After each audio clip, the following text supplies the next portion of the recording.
ಇಲ್ಲಿ ಬಿದ್ದಿರೋ ರಾಶಿ ನೋಡಕ ಎರಡು ಕಣ್ ಸಾಲಲ್ಲ ನೋಡ್ರಿ. ಎತ್ತಿನ ಬಂಡಿ ಮತ್ತು ಟ್ರ್ಯಾಕ್ಟರ್ ಮೂಲಕ ರಾಶಿ ಗಂಟ್ಲೆ ಕಟ್ಟಿಗೆ ತಂದ್ ಹಾಕ್ತಾರ. ಆಲ್ಮೋಸ್ಟ್ ಹಸಿ ಕಟ್ಟಿಗೆನ ಬಾಳ ಇರ್ತಾವ. ಈ ಕಮಾನ್ ಐತಲ್ಲ ಅಷ್ಟ ಎತ್ತರನ ಇರ್ತಾವ ನೋಡ್ರಿ. ನಮಸ್ಕಾರ ರೀ ಎಲ್ಲರಿಗೂ. ಇವತ್ತು ನಮ್ಮೂರ್ ಮೊಹರಂ ಎಷ್ಟು ವಿಜೃಂಭಣೆಯಿಂದ ನಡೀತು ಅಂತ ನೋಡಂ ಬರ್ರಿ. ಅಂದಂಗ ನಮ್ಮೂರು ಗಜೇಂದ್ರಗಡ ತಾಲೂಕು ಶಾಂತಗಿರಿ ಗ್ರಾಮ. ನೀನೆ ರಾಮ ನೀನೆ ಶ್ಯಾಮ ನೀನೆ ಅಲ್ಲ.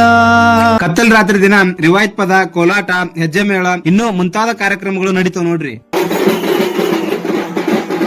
ಬೆಳಿಗ್ಗೆ 4:30 ಸುಮಾರಿಗೆ ಅಷ್ಟು ಉರಿಯು ಕೆಂಡದ ರಾಶಿ ಒಳಗ ದೇವ್ರು ಹಾದ್ ಹೋಗ್ತಾವ ನೋಡ್ರಿ. ಇದಾದ ನಂತರ ಬೆಳಗಿನ ಜಾವ ದೇವ್ರೆಲ್ಲಾ ಕೋಟೆ ಹತ್ರ ಹೋಗಿ ಬರ್ತಾವ ನೋಡ್ರಿ. ಅಲ್ಲಿ ಕೋಟೆ ಹತ್ರ ಯಾಕೆ ಹೋಗ್ತಾವಂದ್ರಿ, ಕರ್ಬಾಲಾದ ಕಣ್ಣೀರ ಕಥೆಯಾದ ಮೊಹಮ್ಮದ್ ಪೈಗಂಬರ ಮೊಮ್ಮಗನಾದ ಹುಸೇನ್ ಮತ್ತು ಯೂಜಿದ್ ಗಳ ನಡುವೆ ನಡೆದ ಯುದ್ಧವನ್ನು ಸ್ಮರಿಸಿಕೊಂಡು ಬರಾಕ್ ಹೋಗ್ತಾರ ನೋಡ್ರಿ. ಅಲ್ಲಿ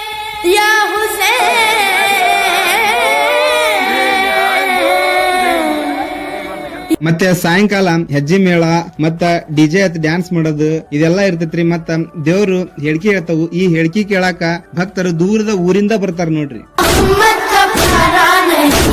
ಇದು ನಮ್ಮೂರಿನ ಮೊಹರಂ ಆಚರಣೆ ಆಗಿತ್ತು. ನಿಮ್ ಊರಾಗ ಹೆಂಗ್ ನಡೀತೈತಿ ಅಂತ ಕಮೆಂಟ್ ಮಾಡ್ರಲ್ಲ.